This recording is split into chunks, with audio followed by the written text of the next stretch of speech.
സംസ്ഥാനത്ത് തീവ്ര മഴയ്ക്ക് സാധ്യതയെന്നാണ് മുന്നറിയിപ്പ് വരുന്നത്. 3 ജില്ലകളിൽ ഇന്ന് ഓറഞ്ച് അലർട്ടാണ്. വിശദാംശങ്ങൾ ടി.എസ്. ഹരികൃഷ്ണ നൽകും.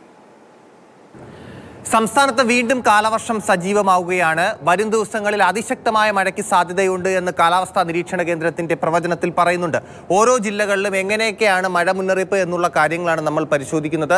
അതിശക്തമായ മഴയ്ക്ക് സാധ്യതയുള്ളതിനാൽ 3 ജില്ലകളിൽ ഓറഞ്ച് അലേർട്ട് നൽകിയിട്ടുണ്ട്. പത്തനംതിട്ട, കോട്ടയം, കണ്ണൂർ എന്നീ ജില്ലകളിലാണ് ഓറഞ്ച് അലേർട്ട് നൽകിയിരിക്കുന്നത്. പത്തനംതിട്ട മുതൽ കാസർഗോഡ് വരെയുള്ള, അതായത് തിരുവനന്തപുരം, കൊല്ലം ഒഴികെയുള്ള ബാക്കി എല്ലാ ജില്ലകളിലും ഇപ്പോൾ മഴ മുന്നറിയിപ്പുണ്ട്. ഈ ഓറഞ്ച് അലേർട്ട് നൽകിയിരിക്കുന്ന ജില്ലകളിലൊക്കെ മലയോര മേഖലകളടക്കം കൃത്യമായ ജാഗ്രത വേണം എന്നുള്ള അറിയിപ്പാണ് കാലാവസ്ഥാ നിരീക്ഷണ കേന്ദ്രം നൽകിയിരിക്കുന്നത്. മറ്റ് 9 ജില്ലകളിൽ യെല്ലോ അലർട്ട്, ഒറ്റപ്പെട്ട ശക്തമായ മഴയ്ക്ക് സാധ്യതയുണ്ട് എന്ന് കാലാവസ്ഥാ നിരീക്ഷണ കേന്ദ്രത്തിന്റെ പ്രവചനത്തിൽ പറയുന്നുണ്ട്.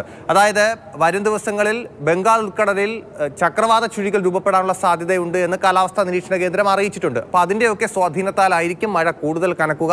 നാളെ കഴിഞ്ഞുള്ള അടുത്ത ദിവസങ്ങളിലും വടക്കൻ കേരളത്തിൽ അതിശക്തമായ മഴയ്ക്ക് സാധ്യതയുണ്ട് എന്ന് കാലാവസ്ഥാ നിരീക്ഷണ കേന്ദ്രത്തിന്റെ പ്രവചനത്തിൽ പറയുന്നുണ്ട്. മത്സ്യത്തൊഴിലാളികൾ ജാഗ്രത പാലിക്കണം, തീരദേശവാസികൾ ജാഗ്രത പാലിക്കണം. കേരള തീരത്ത് നിന്ന് മത്സ്യബന്ധനത്തിനായി കടലിൽ പോകരുത് എന്നുള്ളൊരു അറിയിപ്പ് തുടരുന്നുണ്ട്. മലയോര മേഖലയിൽ താമസിക്കുന്നവരും ജാഗ്രത പാലിക്കണമെന്നാണ് കാലാവസ്ഥാ നിരീക്ഷണ കേന്ദ്രത്തിന്റെ അറിയിപ്പിൽ പറയുന്നത്.